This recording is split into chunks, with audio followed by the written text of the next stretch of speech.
My Tyrod Taylor band leaves over the ocean. Yes, he does. Yes, he and does. I'm gonna watch the recap this week. My Tyrod Taylor band lies over the ocean. Yes, he does. Yes, he does. So come watch that Come on recap with me. Come on in. The Tyrod Taylor Cover Band League. It's more than a cover band. Week 11 of the Tyrod Taylor Cover Band League is in the books. And what a week it was, man. It came down to Monday Night Football, in which all 4 games were decided. The spoilers are on the screen. Don't look. Don't look. But we'll go game by game and kind of break down what was going on. And we'll start with my match, probably the least impressive matchup in the league this time around, because both teams hardcore underperformed. Me and Travis in the recap last week were like, I hope your team drops 200 points. I hope your team drops 200 points. And we both scored the lowest amount that either of us have scored. Well, that's not true. I had one other week where I scored 78 points, but that was based off my decisions. If I had played certain people on my bench, it would be a lot more impressive. This one, I can't say that, because the only other move I would have made would have been Deebo Samuel in front of Rome Odunze, and that wouldn't have made it that much more impressive. I think I would have had 119, so I wouldn't have been like crazy under the bar, but you get what I'm saying. It's not an impressive victory. With a couple of teams that average around 130, 140 points a game, this is what we put up. It was rough. Primarily with my game being riddled with injuries, Jordan Love went out in the first quarter. Obviously, with that 24 points, he came back in and did okay. Josh Jacobs, however, did not return with a knee injury, and he is questionable to play in his next game even. Now, it does have him likely to come back in their game against the Minnesota Vikings, but I kind of hope they sit him, because I made a move to prepare for something like this. Anywho, one of the 2 trades I made last week brought in Aaron Jones Sr. and Devontae Adams. Aaron Jones was actually the highest scoring player between me and Michael that we traded for, in that he got Saquon and DK Metcalf from me. Saquon, of course, scoring 10, DK scoring 9.9, so it looks like he got the better of the deal this time around. But Aaron Jones scoring the most out of any of the players. And Devontae Adams was very clutch, because he took 7 points and kind of went up with Matt Stafford. That was kind of the counter right there. And he took away a potential touchdown from Puka Nacua, in which it could have been that much more close. So it ended up being a good pickup at the perfect time, even though we had a rough week, and he had 1 single reception for a touchdown and for a single yard. So it was a clutch reception. But the story going into this was, I woke up 7 o'clock Sunday morning, and I had a really strong gut feeling looking at my lineup that I should play Deebo Samuel over Rome Odunze. I think the matchup between Caleb Williams and the Minnesota Vikings, he killed them the first time around. Here, let's look at that for a sec. Yeah, 210 yards, a touchdown, a running touchdown, and had 31 points fantasy-wise. So that wasn't like the most amazing game ever, but he still had a pretty big game against them. And I, for whatever reason, was like, it's not going to go that route this time around, which was true, because Caleb Williams only got 15.45. But that also led me to thinking, hey, Deebo Samuel's playing Miami. Players this year have typically blown up in other countries. I'd rather take the gamble on Deebo Samuel in Madrid over Rome Odunze in Minnesota. Obviously, I decided against it. I was like, no, Caleb Williams is consistent. The only reason I'm playing Jordan Love is for Toyotathon, and they're playing the Giants, so I felt like that good matchup, and it worked out. But I just didn't make that move. I should have put Deebo Samuel in, and I'm kind of mad that I didn't, because now these 20 points don't count towards MVP voting, because we are tallying an MVP voting. But the player of my team is arguably, and not arguably, it is, I put him as my player of the week, George Kittle, who scored 2 touchdowns against Arizona. Has been coming in clutch for me. At the beginning of the season, I'll fully admit, whenever he came back and put this goose egg up, I was forsaking his name so hard. And around this point right here, I was like, Tucker Kraft is the tight end of the future. Tucker Kraft is me. And then he got out, and I'm like, okay, I guess I have to settle for George Kittle, forgetting how elite George Kittle is. And he's put 2 20-point back-to-back weeks. Now, against Carolina, might not have that same success, but with how he's been playing and the targets he's been getting, I'm looking forward to it, and I'm feeling good with him as my tight end, and I'm apologizing for any slander I brought in his direction.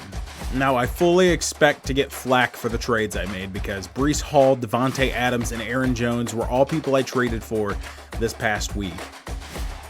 And Breece Hall starts us by putting an 8.4, but I did say in the trade video that he was probably going to have a rough game against New England and that my people were probably going to score less than everybody I traded. I prepared you for that. If you don't believe me, go back there. I might even throw the clip in myself. That being said, Bijan's probably going to go off this week. I don't know why, but he's probably going to go off this week. So I'll prepare myself for that, for everyone to just blow up and tell me I lost the trade, because Brandon's players are probably going to do better this week.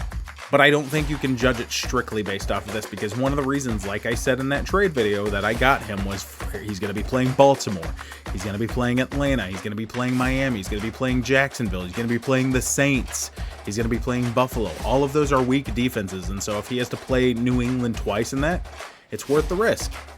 Granted, the player I did trade to acquire him went off this week for Brandon, but I will get into that later. And then Jason Myers, I'm liking my pickup of this kicker because for the first time all season, I didn't have him until about this right here. I have a kicker who's consistently earning me points. I don't have to worry about negatives. I don't have to worry about 5 points here, 3 points here. He's been doing consistent. And I think with this upcoming schedule, at the looks of things, we might continue to see that. So satisfied with my team. Even though we lost, we did pull out a victory against the Chubs, which, looking at this lineup, I am surprised they only scored 92. I was sure going into Monday night I was going to lose, because the only player he had left with down by 21 point something was Ashton Genty going against Dallas. And I did say in one of my videos, he's only scored over 20 once in his entire season so far, and that was against Chicago. He's played against some weak defenses. Tennessee, he had a rough patch. Jacksonville, he almost scored 20. And then Dallas, he only put up a 9.4. Now, this is the kicker of the thing. 6 carries for 7 yards. That is a Raiders issue, not necessarily Ashton Genty. He's just a product of that because, well, the Raiders suck and their players are going to suffer from that. But Matt Stafford going against Seattle was probably my saving grace, because they've been him and Puka Nacua have been putting up like 40, 50 points up between the two of them per week. And so they were definitely limited. And I think the Seattle, even though they only got me 6 points, was the perfect foil to kind of cross those paths right there. On top of that, Jerry Jeudy, who had a great week last week, kind of struggled this week. Obviously, Dylan Gabriel went out with an injury. Shadur Sanders came in, and those were his first reps with the offense. I'm not using that as an excuse to his performance or anything, but it is rough to see. You could tell that he did not feel comfortable with that set of guys. Pretty much the only person that performed for him, not even Cameron Dicker, his most reliable person, came into play. His most, obviously, Puka Nacua and Matthew Stafford put up games. Matthew Stafford put under the average of our typical QB. Technically, so did Jordan Love, because 25 is like the average good quarterback score, but he also got injured for a little bit. But that should show you how stifling that Seattle defense was. James Cook, however, came on late in the game and put up 20, which had me sweating a little bit going into the end of things.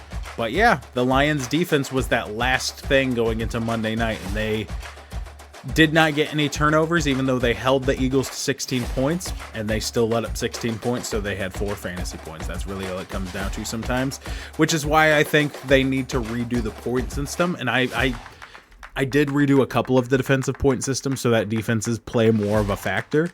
Unfortunately, there were no rewards for like limiting them to this for this amount of time by this point or anything like that. Like if they have 0 points going into the half, I think they should get like an extra 5-6 points or something like that. I don't know.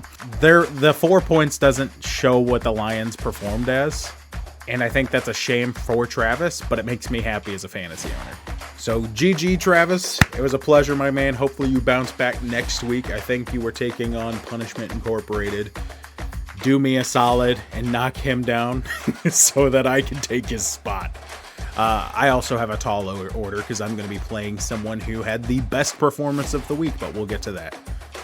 Next on the agenda, Pardon Me and the Lou Boy, who probably are right alongside me and Travis of feeling like our teams were disappointing. Not even the great Patrick Mahomes scored the average good QB stat line of 25, but Derrick Henry finally had himself a great game. And when you compare that across the board to these guys, it only gets worse as you go down from here. Stephon Diggs is the only one who got an MVP point for this side, and Derrick Henry and T. Higgins are the only two that got an MVP point towards their totals on this side. That's just my way of saying how good or how bad somebody's team did, because typically if somebody blows up, they have like 5 or 6 people that get at least 1 point towards the MVP. The best guy will usually get like 3 or 4. But between these two teams, they only had 3 points total, which is, it's a rough go. It's a very rough go. Actually, Derrick Henry technically got 2 because he scored over 20. So good for him.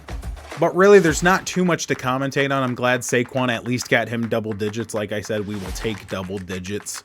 And that possibly helped him push it over the edge with having everybody except his defense pretty much score double digits. Brandon Aubrey at 9 as a kicker is pretty much double digits in my opinion, and DK Metcalf was literally 0.1 away from having double digits.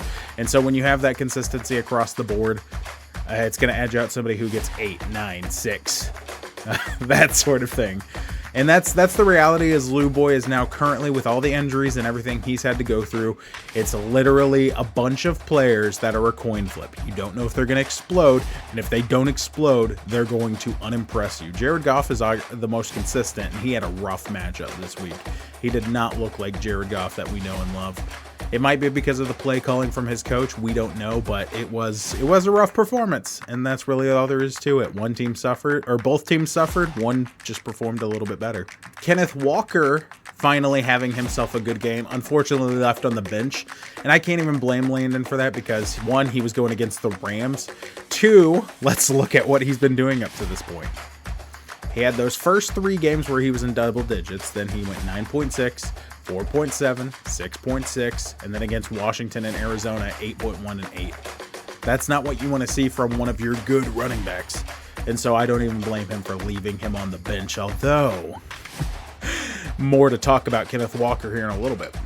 On the split side, Michael even mentioned this in the chat. He had McMillan, who had 34 points on the bench, Steelers with 25 on the bench, Tyrone Tracy Jr. was 17 on the bench, and then Kareem Hunt, that touchdown thief, with 13.2 on the bench. And so if he had made a couple of swaps in different, areas, not that I would say they would have been justified, because Pittsburgh's defense has been terrible. Chicago's defense has been terrible.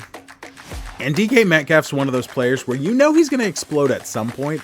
And so you just look at some of these weak matchups he has and you start salivating a little bit. Plus there's the intrigue of, I just traded for this dude, I want to give him a shot. The change of scenery is probably great for him. And so looking at these, I don't care about McMillan at all. He has been doing good, I will admit that, and he's better than most of my wide receivers. Position rank 9 after all. And I guess it makes sense because Atlanta's defense has been kind of garbo. And then Steelers against Cincinnati, when Cincinnati lit them up last time, is also a scary matchup. So it's not even one of those things where even though he made the wrong calls, you can look at it and be like, I wouldn't have done that, even though... Never mind. I was going to be like, even though we got some judgmental people in our league that would. But anyway, moving on to Kansas City, Kunai with Chain and Killer Kowalski. The first and second best performances of the week. Killer Kowalski, the best performance, edging out the second best performance in Kansas City, Kunai with Chain. If they had played anyone else, both of them would have easily taken victory. That's how high scoring these two teams were. And one of Drake May's unimpressive performance in recent memory still put almost 25 points, but it was nothing in comparison to Josh Allen's MVP caliber performance of 56.65. And something that Alex pointed out to me, if he had not thrown 2 interceptions, he probably would have had over 60 points, which is unheard of in our league even in a league where QBs are rewarded. That is crazy. Josh Allen's already had a performance similar to that, so that is why he gets MVP votes. 56 here, 52 here. And then it's just kind of that way down. Both him and McCaffrey hit that solid front right there to where even the 25, we'll just round it up to 25. The 25-point performance by Drake May, that average with Jahmyr Gibbs' impressive 20.6 performance and even Bijan's 31.3. Between the three of them, it takes all three of them to get anywhere close to those two, even if the rest of these guys underperformed.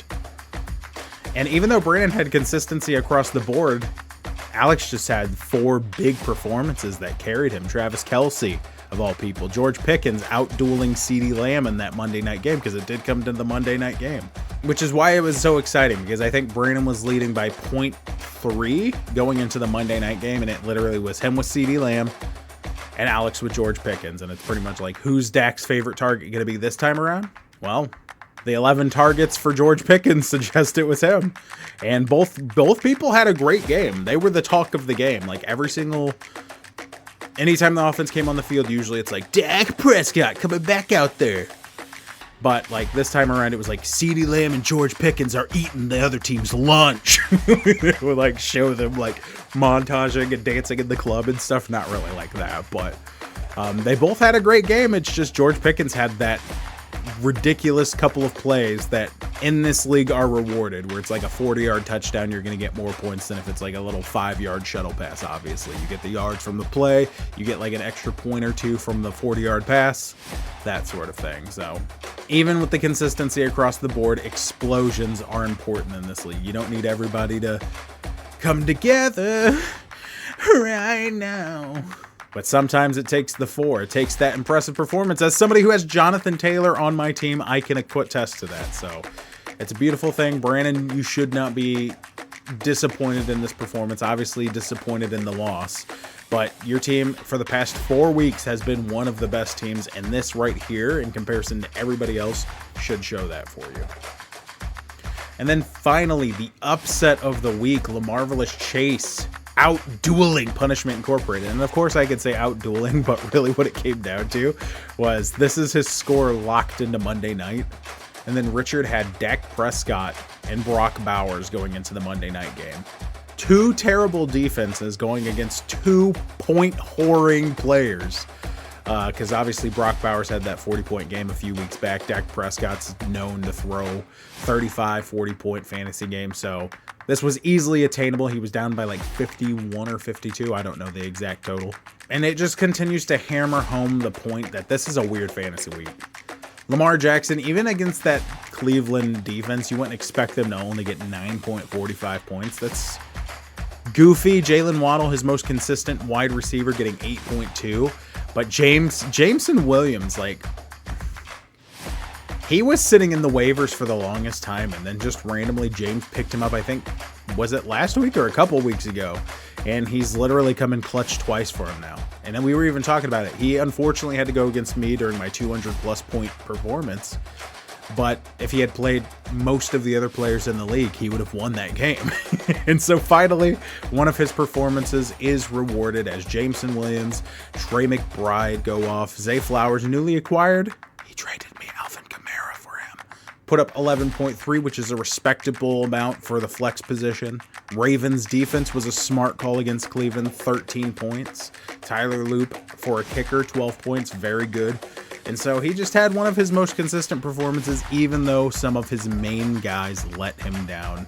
And that's awesome. That's what it's all about. The story, obviously, Trayvon Henderson, fresh off the waiver claim, putting up 32.3 against a struggling New York Jets squad. 3 total touchdowns. That's fantasy. You love to see it. That's what it's all about, choosing some random dude off the waivers. In fact, after we do this recap, we're going to go on the waivers and see some of the people that explode. A comment was made to me that I have players on my team that any single one of them can drop 40 points. That's true of any player in fantasy football, and don't forget it. The person who made that comment was Mr. Punishment Incorporated himself, which he had Dak Prescott go off. He had David Achane do his thing. He had Rico Dowdle putting up a 15-point game. He had Jackson Smith and Jigba doing his thing. And then Jamar Chase is probably where he got let down the most. Mr. Hawk Tua spit on that thing. Spitting all over Ramsey, getting himself ejected, was suspended for next week. putting up 6 points whenever he could have easily had something better with the way Pittsburgh's been playing in recent memory. But Cincinnati and their good-looking offense from recent memory, putting up only 12 points against the Pittsburgh Steelers, might have sealed Richard's fate. And if Dak Prescott hadn't had that early fumble, he would have had 38.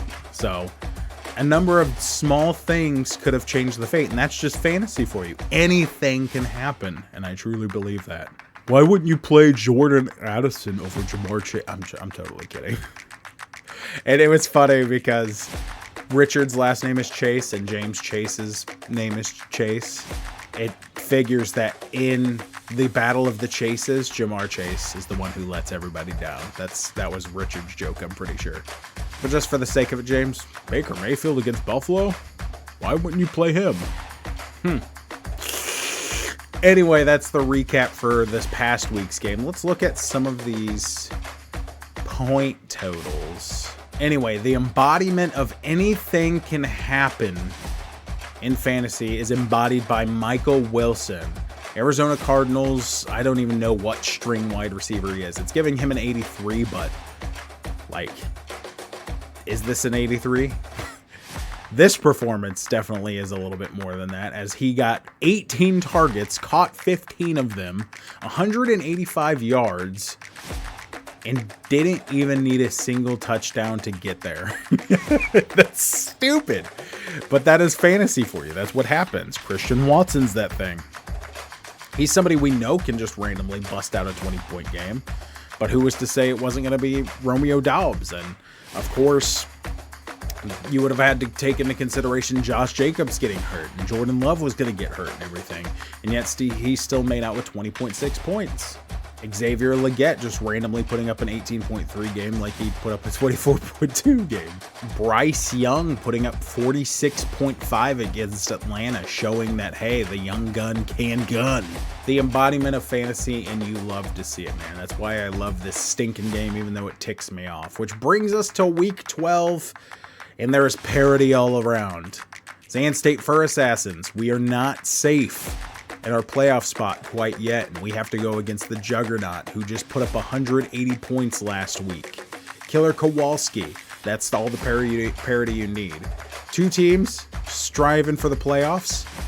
One of them is number one. One of them is fighting to stay alive. That's us. That's us. Vote for us. Cheer for us. We need your energy. Lift up your hands and give it to me now. Thanks. And we have to outgun this madman who is already projected to beat us, and he doesn't even have his defense in. But like we saw, fantasy can be anything, and I am still waiting on one of my moves. So let's go ahead and cover that right now, shall we? Because Romo Dunze is currently right here, and I'm still on the fence of whether or not I'm playing Caleb Williams or not. I'm actually hoping I get Tyrod Taylor, and I will be playing Tyrod Taylor against Baltimore with Breece Hall as that double down. And hopefully we get a couple of reception passes to Breece Hall to even it all out. That's the plan, because I want Tyrod Taylor in the Tyrod Taylor cover band league. It only makes sense. So that's a change that's going to be made. But in this flex spot, you notice I don't have one of my running backs. And Alvin Kamara is available against Atlanta, who just let up a ton of points. So I should be able to insert him right. Or maybe Aaron Jones against his Green Bay Packers. Maybe he goes back and gets a 20-point game. Well, what if I told you this man is no longer a Zan State Fur Assassin? That's right, ladies and gentlemen. In the hecticness of fantasy football around 9:50 p.m., the Lou Boy traded Kenneth Walker III to the Zan State Fur Assassins for Aaron Jones Sr. Like I said, I acquired this madman. Me and him have a love-hate relationship. If you've watched all these recap, I have been trashing this man all season for his performance. And even in Madden, I have my Madden series where I've been uploading about the Washington Commanders, and I'm rebuilding them. And the first game I played was Seattle Seahawks, and this man tore me up. And the comments all throughout it was, this man isn't even that good. And yet here I am trading for him for no other reason than Josh Jacobs might be out, and this man has a layup to prove me wrong. He is going against the terrible Tennessee Titans. 0-5 at home. They won their only game on the road. So there's not even home field advantage. He has a chance to go in there and tear them up, and I'm giving him a layup to earn my respect. I'm even contemplating being like, if he comes through for me, win or lose, I might buy that man's jersey. But he will be coming to the team and most likely taking this final flex spot, because like I said, Pittsburgh Steelers have had a terrible defense this year, but how they looked last week, I don't know if I can do that. And the Bears are going against Aaron Rodgers, and as we know, Aaron Rodgers owns Chicago, and he's going to Chicago, so that could go either way. And I don't know if I want to gamble that, even though most of what I've done in the past 2 weeks are a complete gamble. But I don't know. Even though my team didn't show it last week, they showed it a couple of weeks ago. We scored 200 points. And then every now and then you have to take your rocket back down and refuel. We did that last week and still got the W. So hopefully we can rocket back up, get some explosive performances. Marvin Harrison has a quarterback when he comes back, and Jacoby Brissett. Hopefully he gets targeted a ton. Devontae Adams, hopefully he gets more than a reception for a touchdown, as much as that was a cute little time. And Breece Hall, hopefully he bounces back in a monster way and shows the people why I traded for him. There's a lot of good matchups coming up. Not to say that Alex doesn't have great matchups too, but he has Josh Allen going against the #1 ranked fantasy defense in Houston. McCaffrey's going against defense in Carolina. DeAndre Swift going against you never know what version of this defense you're going to get in Pittsburgh Steelers. Amon-Ra St. Brown has a good matchup. Chris Olave has a great matchup. Travis Kelce has a, matchup. And George Pickens going against Philadelphia, who has just looked amazing on defense the past couple of weeks. So I'm hoping the matchups favor me. I'm hoping we're able to pull off this victory, not because I want Alex to lose, but because I need to climb my way up and feel safe in this competition. This standings are way too tight, and we'll talk about that in a second. But let's go to the Kansas City Kunai with Chain versus Pardon Me. And I already talked about it.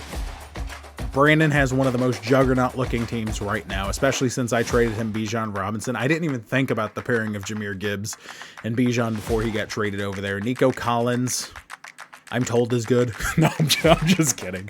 CeeDee Lamb also having that tough Philly matchup. Devonta Smith having a better-looking Dallas matchup. But it is divisional rivalry, so you can never count that matchup out. And then Drake May going against Cincinnati, who has looked useless on defense all year round. Has a lot of good matchups, a lot of mixed matchups going against Pardon Me, who has exactly the same. Derrick Henry going against the Jets. Saquon Barkley going against the Cowboys. Justin Jefferson in a rivalry game against Green Bay, where their strong defense is the running defense. And then he's playing that hot hand, McMillan, against San Francisco, an unimpressive defense for the most part. And then he is doubling down on the Steelers. That's what I thought. I was like, going against Chicago. He's betting on them to fail. And as somebody who has two of their players, I kind of am too. So I can't even blame him on that one. It's going to be a high-scoring affair. The champ versus one of the juggernauts of the league right now, who just had an unfortunate week where somebody just happened to score more points than him, even though he put up the second most points. So should be a fun matchup. This is the match of the week, though, guys. I don't know what the percentages are. I don't know what a win means for either of these guys. The playoff thing is tight, but we are running out of time very quickly. And we have a 4-7 versus a 4-7. If there ever was a chance at a playoff run, it's right now. I don't even know if I could say that. Nobody's playoff chances are 0. So the Lou Boy versus the Marvelous Chase. Jared Goff versus Lamar Jackson. Aaron Jones versus Jalen Warren, because he doesn't have Kenneth Walker anymore. Javonte Williams versus Travion Henderson. Can he continue to go, especially against Cincinnati? Oh, that matchup looks rough. Ooh, and when you pair Aaron Jones against Green Bay, that looks rough too. Emeka Egbuka versus Jameson Williams. I would say Egbuka usually, but Jameson Williams has been putting up 20 points a week for the past couple weeks. Zay Flowers against the Jets looks favorable, but then again, Stephon Diggs versus Cincinnati. Crazy. Tyler Warren against Kansas City. Oh man, these matchups are favoring the Marvelous Chase, but we've seen plenty of times this week that matchups mean, or this in this league, where matchups mean nothing. Ooh, he's sitting A.J. Brown as he should. I can't blame him for that, especially since Pittman's in, but he's going against Kansas City, who may not be having a great year, but their defense is fantastic. And then David Montgomery, although he is a second-string running back, is going against the Giants, so that is okay. So I don't know. I do like these projections. I think they're accurate. I think we are going to see a close affair, and I expect one of these guys to come away by like 5 or 6 points. And then finally, Punishment Incorporated hasn't filled out his lineup entirely, but we know what he has. He has a decimating team across the board. He elects to play Sam Darnold against Tennessee, and I cannot say that I blame him at all. Dak Prescott going against Philly, and then Justin Herbert is on the bye. So Sam Darnold against Tennessee. We've seen what Sam Darnold can do in fantasy this year. A 40-point game, a 30-point game, a 41-point game, and then 25 on an average week. So not a top 10 defense, so he shouldn't struggle. And then Matthew Stafford goes against Tampa Bay, who have shown that they are willing to gun and let you throw down the field. So James Cook, however, going against, like I said, a huge Houston defense, which could bite them in the butt. I already talked about that with Josh Allen a little bit, but at the same time, you cannot count out the Buffalo offense, even though they couldn't score against New England the last time they played them, so that could honestly go either way. Same with Dalton Kincaid. And then Jerry Jeudy and the Cleveland Browns going against Vegas, baby. He's not playing Ashton Genty. He's not playing Ashton Genty. I guess he did do you pretty dirty, so I can't even blame you there. Betting it on Quinshon Judkins, but he is betting it on James Cook against Houston. I don't know. I'm not going to question it. And I guess when you have Travis Etienne Jr. going against Arizona, that's a hard one too. But we don't know who his flex position is going to be. I imagine he has his eye on somebody on the waivers, so I will not judge that too much yet. But we'll see. Some favorable matchups here for Richard. Will he immediately turn back to his winning ways, or can the Cleveland Chubs pull up the second upset against Punishment Incorporated in a row and somehow win it? I don't know. Like I said, I'm not going to predict who's going to win any of these matchups, but one seems to be favored over the other, in my humble opinion. And then as we close this bad boy out, looking at the standings one last time, and I wasn't kidding when I said these are tight. Even though it is for the toilet bowl, look at I said this, none of these are 0%. There is a way for each of these guys to get into the playoffs, and a couple of upsets could bring them there. Unfortunately, I have a feeling that one of these guys is going to drop to 0 after the week. In fact, I'm almost guaranteeing that's how it has to happen. Brandon, however, has a chance to beat the champ, show that his team belongs with the upper echelon, and push his way up the standings, assuming Cleveland Chubs doesn't gain a win here this week. Although he is still gunning for a playoff spot, so this is going to be a competitive matchup. Me and Richard, probably the two that are fighting to keep our spots this week. Killer Kowalski and Pardon Me, almost guaranteed a shot into the upper echelon of the playoffs, but anything is possible. Look how tight this is, man. I love it. I love it. And I can't wait to see some of that parity play out, regardless of what that means. But hopefully you guys are ready for it too. Hopefully you're ready for some high spitting action. And man, fantasy is crazy. But you know what else is crazy? Me. I am crazy.